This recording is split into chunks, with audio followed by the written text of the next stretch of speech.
Okay, this is the rear of the computer. You see you got slots here for monitors.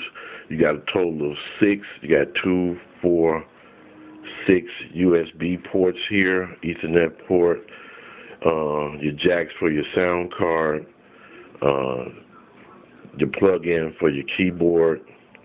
These grommets are for if you want to use a liquid cooling system for your processor. This is the back, the rear of the graphics card, which has a HD connection here, and this was from an existing FireWire card that I had for uploading regular videos from a digital camcorder. This is the other side of the computer, the back side for your cable management. You have these holes here where you can run your cables through the back so that everything won't be congested in the front. I could have done somewhat of a better job. I think I'm going to reroute these cables, but, for my first time, it's not bad. It's working. You got the back of your motherboard here. This is the backing of the CPU. And then you got maybe a ½ inch of space if you're having a lot of cables to be ran into these sections here for your cable management to go into the front. Okay. And I also have 2 hard drives on here. You got your DVD drive up here. You can rotate this to the front, this whole cage right here, as well as this one.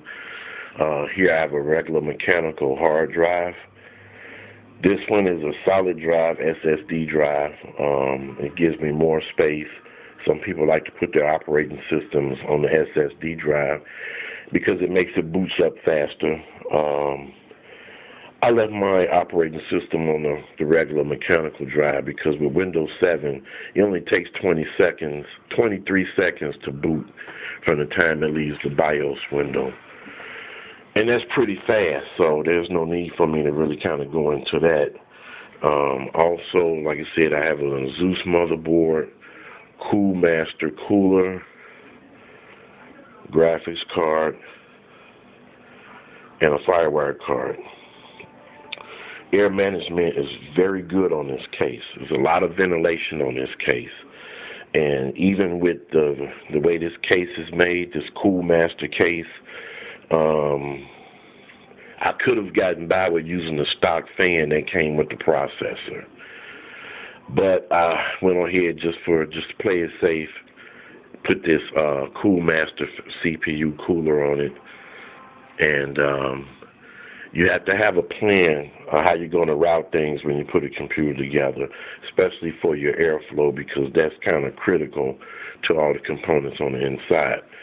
I have a fan in the front here that pulls in cool air, and of course it will circulate. Come up here, you got heat generated from your memory sticks as well as your CPU. Air will be pulled in through here, but you got fresh air coming in through here. It'll be pulled in, cooled off through these fins, through these tubes, and the hot air will be blown out through the exhaust. There's also room at the top for an exhaust fan, which I don't have. And then on this panel that will go back on, there's maybe a 4-inch in diameter square right here. So there's plenty of air coming in through here. I had an old Dell Dimension 2400 computer, and I burnt up the graphics card because it stayed hot all the time. Those cases are not well ventilated, and the capacitors that were on it, they kind of look like this little round thing. They swell up and they burst, and there's oil that comes out of them. And that's what happened with my old graphics card, and it actually just burnt up because of poor air and overheating. So this is the first computer. And one thing I wanted to mention, the power supply. The fan is facing up, so it could be down because there's ventilation at the bottom of the case for the fan to pull in cool air. But this case is so well ventilated, it really didn't make a difference.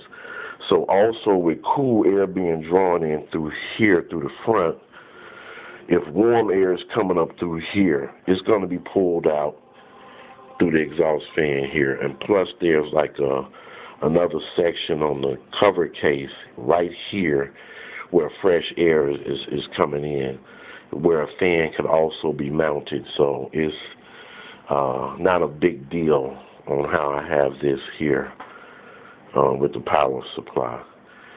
And that's about it. It's my first bill.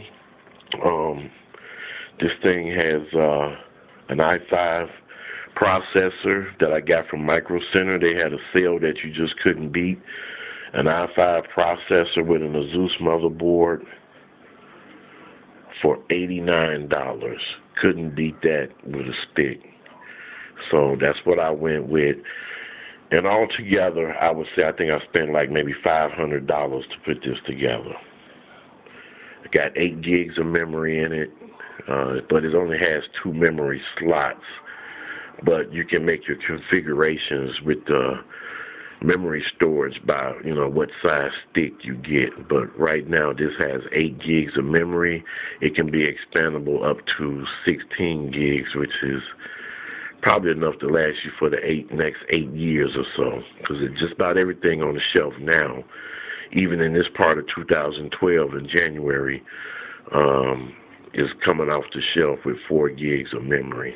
So this has 8, and it can be expanded up to 16. And it's pretty fast. With a good internet connection, it's pretty good. I'm pleased with it. I'm happy with it. Got Windows 7 running with it. And that's it. This is my first build.